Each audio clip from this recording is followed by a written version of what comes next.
Good rainstorm came through last night. Left us, I don't know, probably half inch, 3/4 inch rain. I haven't even looked at the gauge yet.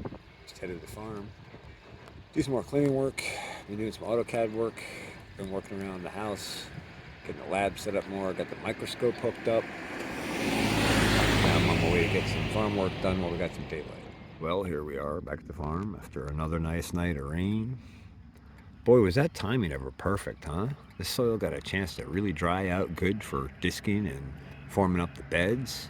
And I got potatoes in, and literally as I'm finishing planting, it starts raining. I couldn't ask for better timing on that. Now, with all the other things that have gone on this year, as far as getting things online, it's nice to at least have a few things like that go smoothly, because everything else has been a nightmare. But I'll just keep gunning. That's part of the nature of farming, part of the nature of life. I was just talking to my friend Joe a little while ago, and we were talking about, how'd he say it? There's always the job before the job. And man, is he on the money with that. The job before the job. You got to do a job and something breaks, and then you got to do that job before you can do the job you started to do. And I don't know, for me, it tends to roll back 5 or 6 layers. Like you start the job, something breaks, then you go to fix that, and something breaks to fix that, so then you got to go fix that. It gets interesting. But the idea and the trick is to keep a positive attitude and know that you're going to run into problems no matter what you try to do in life, and to not let those problems get you all upset or messed up. And that's easy for me to say right here on camera, but I do have my little fits. Sometimes you just got to vent off a little bit before you come back to a situation and deal with it calmly and intelligently. My dad used to send us out to split firewood when we were upset when we were kids. If we were angry about something, go out and split some firewood. And I'll tell you what, you go out and split some firewood, or work on the farm, or hoe some rows, all that anger gets gassed out into something productive. It's a much better way to use it than to cap it up or to just not release it at all. So, and let's be fair, it's usually not even anger, it's usually just frustration. And then you get angry that you're frustrated.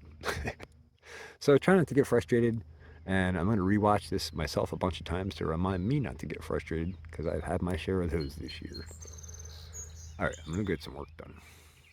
So here we are up top, and you can see I got pretty busy last night. I did film some of that, but it was so dark, I feel like it's not even worth filming in the dark. My headlight really doesn't do justice with this camera like the old camera, as far as light and all, so yeah, we're rocking here. We got most of this block cleared out. I got my eyes on some posts for cedars. Not these, they aren't big enough or tall enough, but we might be able to use some of the pieces. While the massey warms up, let's have a little look at some soil here. Most people, when they stare at the ground, don't see anything. When I stare at the ground, I see all sorts of things. For example, here I see a lot of aggregate. I actually see little bits of worm castings on top here. Little round granulated, aggregated clay balls. That's a really good sign for good soil health and activity, or at least the potential for nutrients to be unlocked from it. Remember, biology is the trump card when it comes to soil. Biology is the key to unlocking everything else. And that's not just in soil, that's in humans, plants, and animals as well. Let's just remember that the soil is the digestive tract of the plant, and so just like our digestive tract has to have the right bacteria and biology and environment and nutrients to be healthy, so does the soil. So it's the same thing. It's just the digestive tract outside of the plant in the ground, and ours is inside of us. Although technically, if you really think about it, it's technically on the outside, on the inside. Well, I told you I brought some sweet potato vines up here, and I didn't get to them last night. But if you recall in the lab back in the spring at some point, I stuck a whole bunch of these in here because I wasn't sure what to do with them. And I figured I could get them going, the vines running. And now I can take cuts of these really easily. And actually, a friend of mine was just asking about sweet potatoes the other day. So this will be a good opportunity to talk about it. So right here is sweet potato vines. They grew out from sweet potatoes I stuck in the ground, or in this soil. This is a good KISS Organics mixed soil. And you can see, there they are, and actually they've been growing the sweet potatoes in here in the lab over the summer, or over the winter. So we actually have more potatoes. I could actually harvest these out, stick them into some more soil, and propagate further faster. And I may do that to accelerate for the season. These are about 90 days to maturity, so we're touching on the edge here of anything we get in is gonna maybe make it, maybe not, or might not be as big as we like, or may not be mature. But just since I have them and have the opportunity to play with them, and we have lots of land to play with, I'm gonna take a bunch of these slips and put them in and see how we do. Early June, I think we can make it. By the time late June rolls around, when these would flush back and I'd be able to take massive amounts of propagation and put out, I think we'd be a little late, but who knows. Anyway, so it's real simple. It's real simple. You basically just take a snip of this, you snip off like 1 or 2 of the bottom leaves so you have a nice easy stem, and you can stick them in wet soil and they'll root. I like that myself. I prefer that for all sorts of cuttings. I prefer just to go right to soil when I can. Sometimes that doesn't work as well though, especially if your soil is not tuned correctly. And in that case, sometimes it's easier to just take those cuts and stick them in water in like a windowsill for a week. And you'll see them start to grow little white root hairs down at the bottom. And as soon as you see a root hair come on, you can stick them in some soil. You keep the soil moist for, I don't know, a week or so until they get roots established. And then they go out in the ground or in your planters or wherever you're growing them. And you want to keep them moist but well drained soil and high in rich organic matter, as you know, most like higher end fruiting, flowering, tuberine crops require. Well, I've been hammering away, doing a bunch of clearing, and I think that's pretty obvious at this point. I got a bunch more trees down. I was pushing some more stuff off out of the way of the area. So we're going to fence and put in production here. And I think I hit a bee nest in there. I had some large yellow and black hornets flying around very aggressively or right around me. So I backed out for a little bit and take a break. And I come back up here and I look. And I look at this, what looks like an absolute disaster. A destruction zone, and I know it looks really horrible right now, and it looks like I'm just tearing out an ecosystem and destroying everything. And while to some extent that is true, in my case, I'm not just tearing this ecosystem out. I'm planning to replace this ecosystem with an even more robust ecosystem, one that builds soil carbon matter very rapidly, builds soil mineral nutrition very rapidly, builds soil biology very rapidly, sequesters carbon from the atmosphere, and does not require external inputs. That is the overall plan. And you can see that nature already has been doing a lot of that process here with many of the native plants here. You see how dark some of the soil has already become, and look how aggregated this is. Yes, this is from nature. So when you see me go in here and destroy trees and yank them out of the ground like that, they're cedar trees. They're nice trees. They're beautiful trees. But I have a different ecosystem I want to put in here. And to do that, I have to get these out of the way. I'm not going to do that with everything here. Like, I'm going to find a way to incorporate a lot of these cedar trees. I think they can be a real benefit and asset if we thin them and use them in the way that they're meant to be. They obviously work in this native landscape very well. This is literally 3 years of growth we're looking at here. I'm not even kidding you. He mowed this 3 years before. And this is what we have now. And when he said that, I was like, holy cow, really? And I went back and I looked at aerial photography.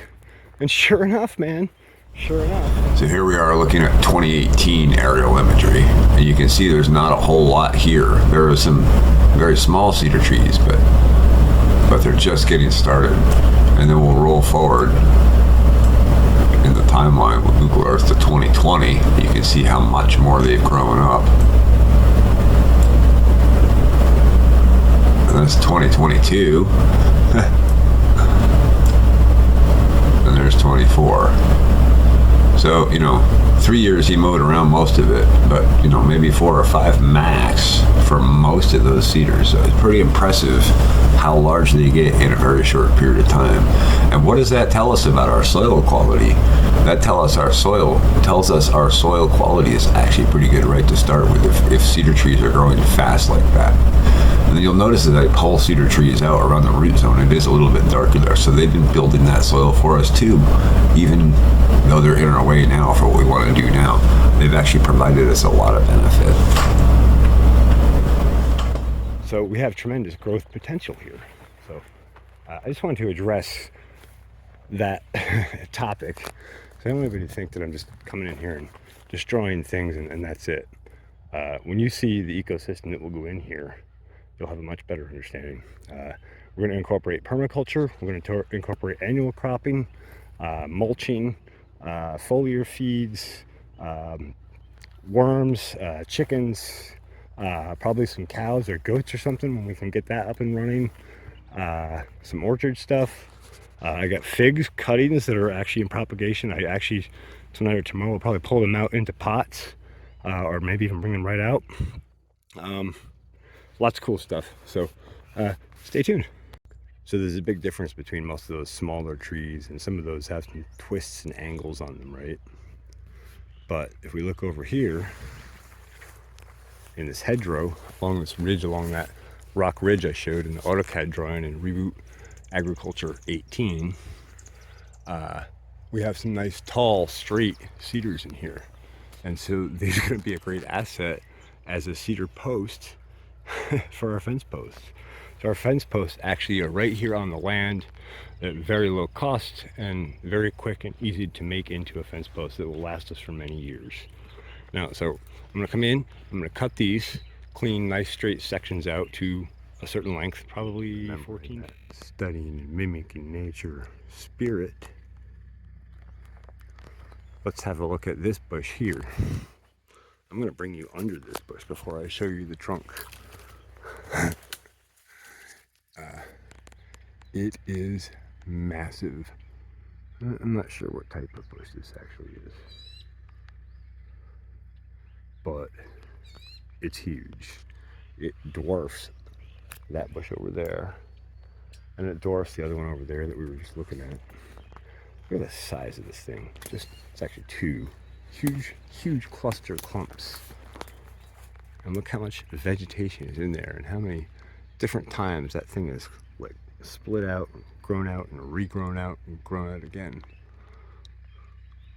And then there's that cedar tree in there competing. Like, there's lots of healthy competition in this spot here. But really, what I wanted to show you in this spot, I'm talking about a better light angle. This isn't the best angle, but this bush is a little tricky to get under. I want to point out about mulches. So all that material that's coming down off of those bushes and trees and stuff that are competing, some of that is dying and falling back down to the forest floor. It's forming this really thick mulch layer of woody material. And what do you think that that's going to support? Microbial communities, of course, especially fungi, who love woody material and will process those lignins down over and over and over until a point where they can't process them down anymore.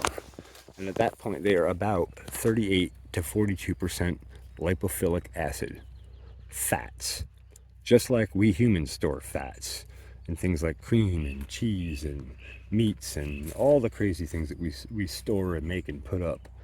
Nature stores fats too, but in the form of humic substances, basically, and lipophilic acid. So all of that sunlight can become fat in the soil. And what is that, basically? Well, it's literally the fat of the land. And when you have the fat of the land, all that fat can be transferred to the animals and humans that eat on that land. And we can all have better health and better nutrition. Because fats are higher density in energy than carbs and that kind of stuff. I'm not saying we shouldn't eat any carbs. I'm just saying that fats are a great way to store high amounts of energy. That's enough climbing around the woods. Had to come out and check on the ginger and stuff. We definitely got pink popping up all over.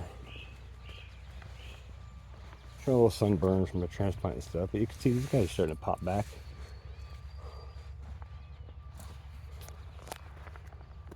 And then the holy basil is parked up nicely and starting to actually grow. I still haven't even gotten a foliar feed out of this stuff. I think I might have put one down when I put them in. I'm not even sure if I did.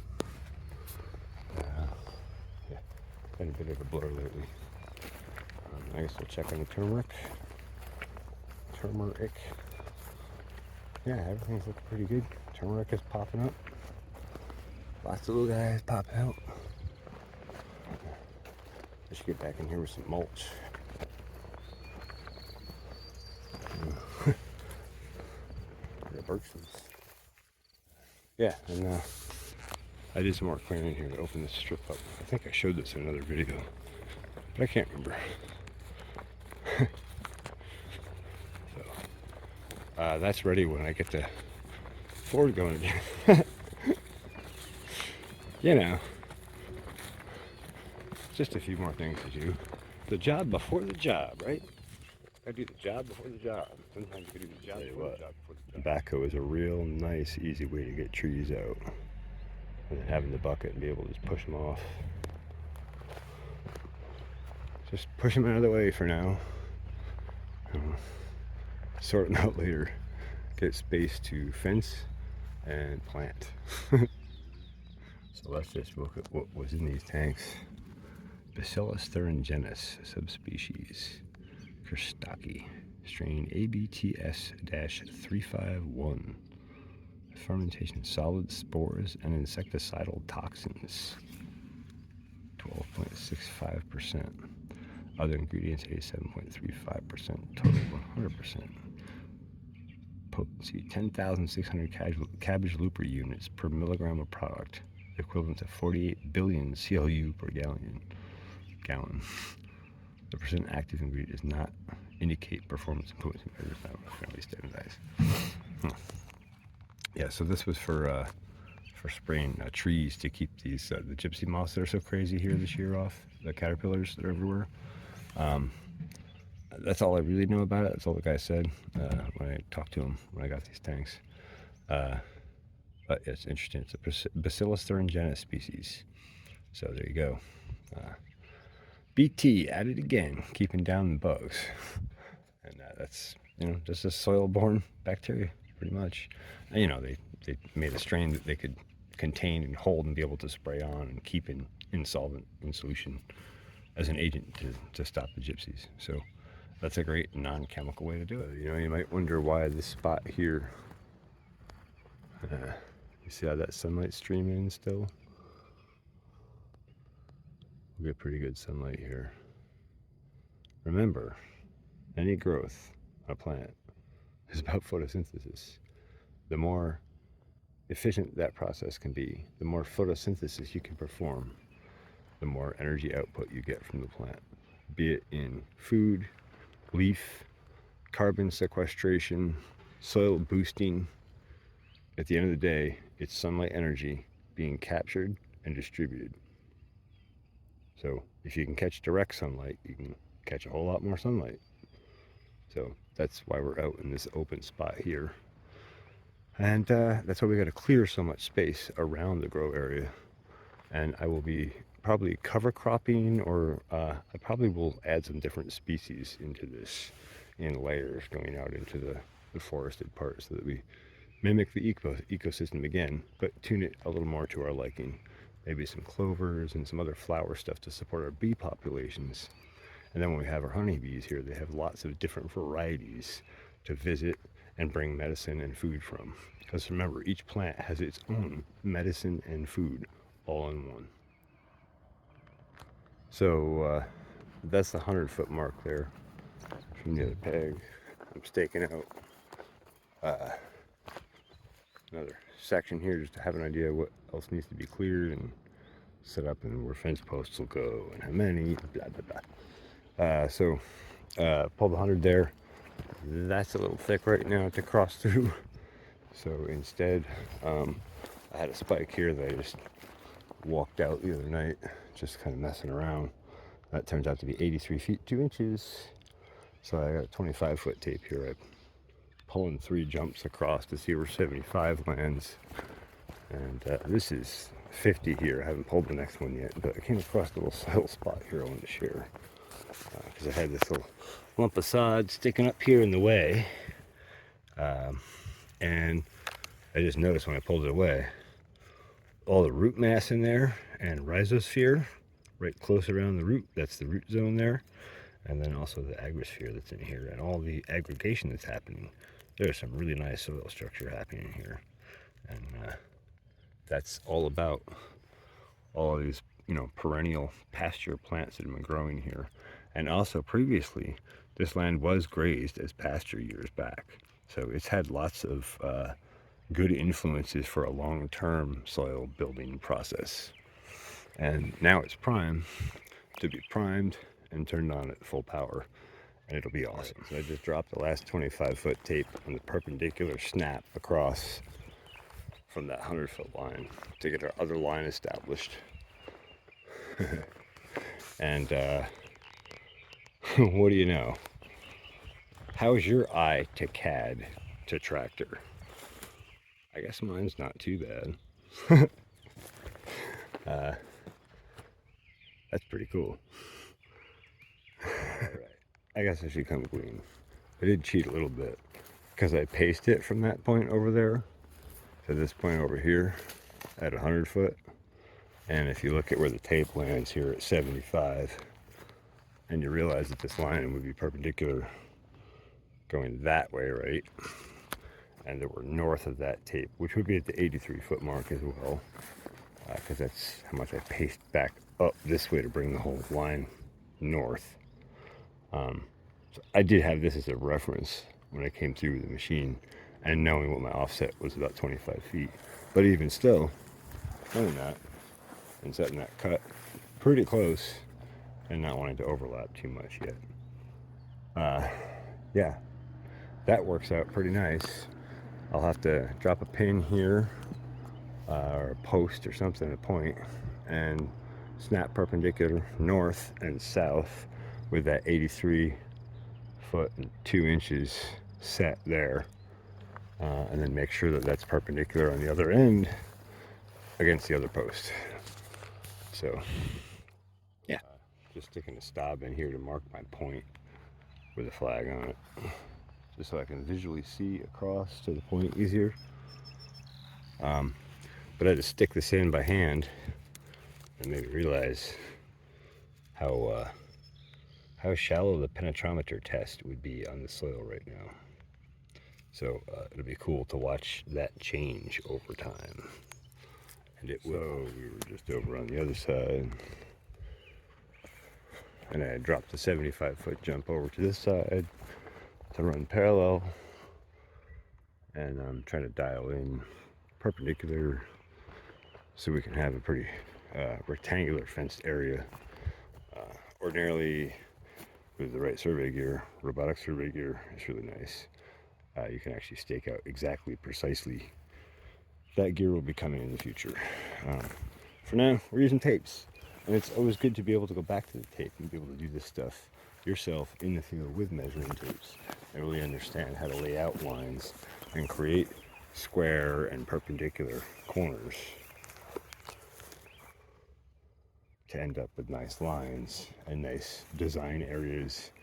And those design areas, it might sound kind of anal to do this, right, for farming, but I tell you what, when you start running a certain width tractor down a row and you want nice consistent rows, it's a real pain in the butt when you come against the fence at a weird angle at the end of a row and you kind of got to cut your row out early. It's much easier if you can pop the end of the fence open in sections and run your machine right up through and then close it back up with your fence. And now you can use both big machinery when you need to, or say run a foliar feed pass through, any kind of thing you need to get through your rows you can do easily, but still have your fence to protect from animals and all that sort of stuff. So that's why so much precision in these stakeouts, because these fence lines, which is what this is going to be here, have to be nice and square so we don't end up with all kinds of weird, awkward rows at the end. We want a nice looking farm and an easy to manage farm. So that's what it's all about. So I pulled this up by eye, and I just brought the square out here to see where I'm at. And like, I'm a little off, you know, I could go that way a little bit, but it's not bad for my eye. But you know, you can do pretty good looking at something like that. There's a good 25-foot line out off it. And looking back and forth if you don't have a square handy. I just figured I have one here. Why not throw it out and see what we get? And I think I'm going to pull one more little snap.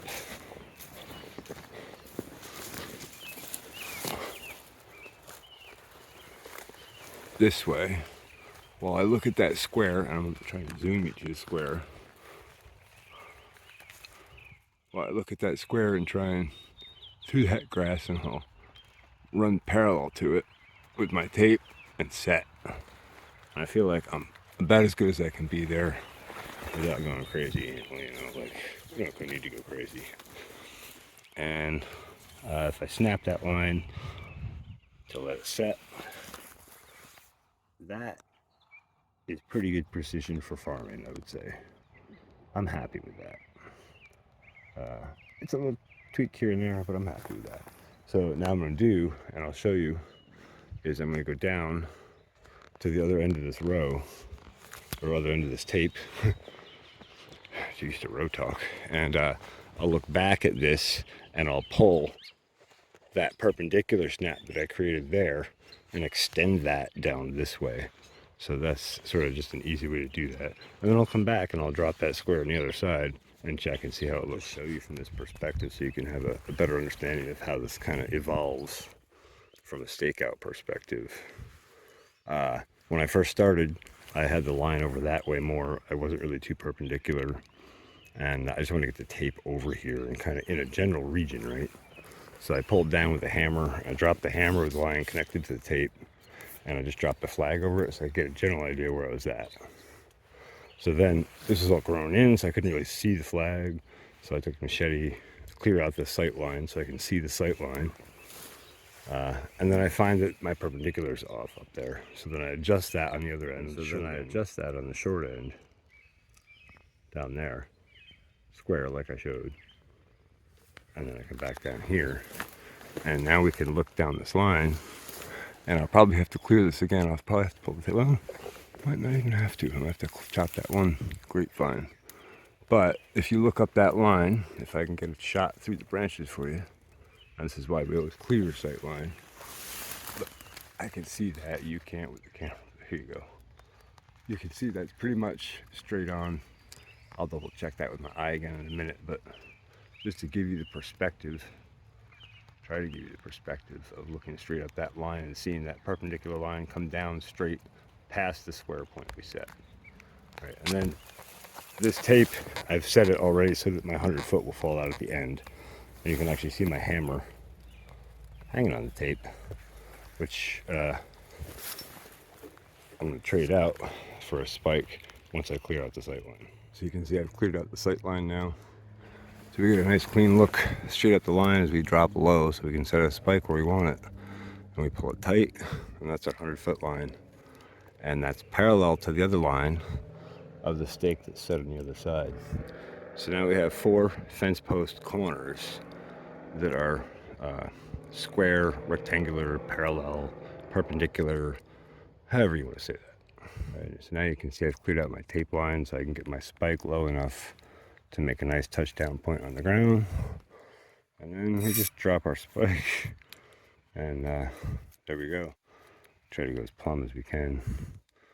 It's not that super important because, like I said, we're putting a fence post in here. So plus or minus 6 inches, whatever. But we'll be pretty close and pretty clean with parallel lines for our fencing. So that'll be nice. And we also know what area we need to clear now exactly. Wrapped it, flagged it. You pull your tape off, and now you've got an exact point for your corner there, and one up where the spike is at the far end of the tape, and they're parallel to the other 2 spikes. and stobs. The one that you can't see through the tractor, yeah, kind of handy to have a place where you can see it over there.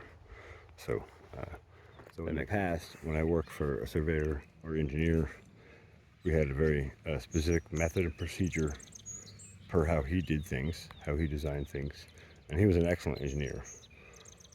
So I learned some excellent methods and techniques and tactics from him, both in engineering, surveying, stakeout, data collection, all that kind of stuff. And that's some very valuable information to have. But here on my farm, I get to customize how I stake things out. So there are many different stakeout methods and tactics. You can use whatever you like. I am developing a system here on the farm that I like. So I'm using a stob over top of my point. The stob has a very bright colored flag on it. Pink in this case, because I have orange flags, other stuff around here. So I thought I'd pick a different color. And then down at the bottom, there's a yellow flag. You'll notice that down at the bottom, that is much more closely perpendicular over the peg, so much more close to precision. So if I'm looking for a more precise point later, I could find it, right? And then the pink on the spike and the yellow. The yellow flagging, I'll point out here, there's different types of flagging. And the yellow stuff here I'm using is stretchy, right? It stretches nice. And the pink stuff is breakable. It just kind of rips and breaks and doesn't stretch. So there are different types. I like the stretchy much better. I've had trouble finding a good bright orange in that lately, but I haven't checked with the surveyor supply. So just a few notes on tape and marking and that kind of stuff. I call this original stake point.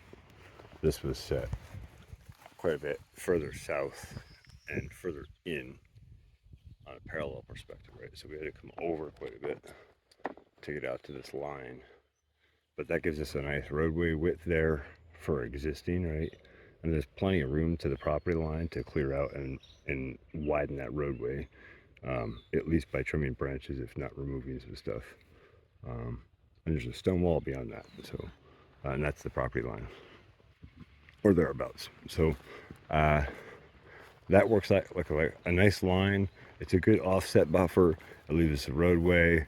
We're not going to be too close to like the neighboring property line.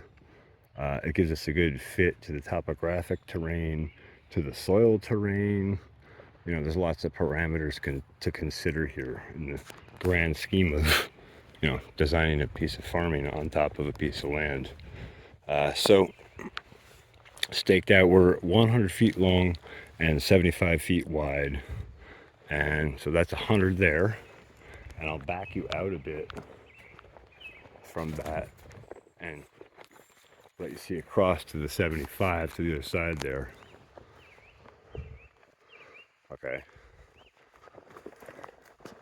And I'm going to go back once I get cleared between that and tighten this up and make sure that we're square by measuring between these two again at the end, and by the measuring between the other two again at the end. But this gets us at least a close enough region to, you know, clear out our area and be pretty well close set. So there you go. 75 foot wide by 100 foot long, 7,500 square feet. That's a nice chunk of space with some pretty nice base soil to start from, with some good, you know, aggregate and clay and organic material and humic matter and open recovered pasture land, and lots of other cool factors in here. We'll talk about the geological factors in here and the glacial factors in here. Wait until you see about the glacial factors that influence this soil and the geomineral profile that exists within it, that we can extract if we know how to use the biology and the tools and tactics of regenerative agriculture correctly to fully enhance a piece of land to our benefit and to the land's benefit. All right, I think I'm done yelling. Let's stop and have a look here and see if there's any germination going on or other issues. Oh, got one that got popped out. Maybe the deer were checking it out. Yeah, looks like she was, huh? Not so interesting. Not to her. That one looks like it kicked bucket, unfortunately. Is that this? It's starting to sprout. I get back here. Yeah, I got out the foliar pump so I could get out here and get a good drench down the potatoes. And it's been out in the rain, and so now it doesn't work. That pump was like $300 and some. So I bought another one of those pumps that I was going to use for spring water, but I'm going to have to use it for foliar feeds now, I guess. I guess I'm glad I bought it. So now I'm just taking some row width measurements to have a good idea of what space we actually can allot when we're forming beds, especially when we're forming beds side by side. We want to make, you know, multiple rows next to each other like this. Then I can figure out spacing. I want to take these measurements into the CAD drawings and be able to use those to do our design work, so that our design work fits our machinery exactly. So I've run the tape across here the whole row. I was only going to take the distance across one cut to see it, but then I figured I might as well get everything. So interestingly enough, we're right at 24 feet, almost even, 24 foot 1 inch, at least here. I'm not going to go down the row taking all kinds of measurements. I don't need that much information. I just want a general idea where I'm at. And I'll probably continue this tape across in a minute here and just see what this other chunk is. I was going to leave a dead row here for running up and down with machine, but I might just cut this whole section because this soil is very nice, very dark stuff in here.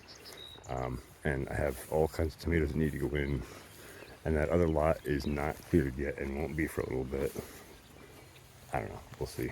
But either way, just so I'd take some measurements. And like our row width sits like right at 6, basically, from the edge to there. And if I pull that over like to the edge of the tractor mark a foot, and we sit at the other edge of the other tractor mark, and then we're probably 5. So I think we could say a row width is 5 when you cut through, but you should expect to burn maybe 6 or 6.5 if you're cutting just one strip. Edge of tire to edge of tire, 4'9". And then if we go to 2 row widths to edge of tire, we're at 10.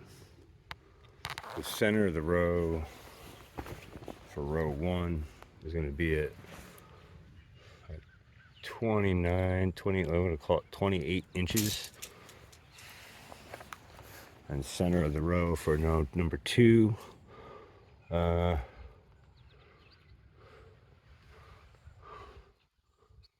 going to call it 92. Okay, so that's 2 rows. And I think we'll leave it at that because this row got split apart a bit and it's not symmetrical. So I don't want to rely on that for design work. Alright, that gives us a pretty good idea where we're at.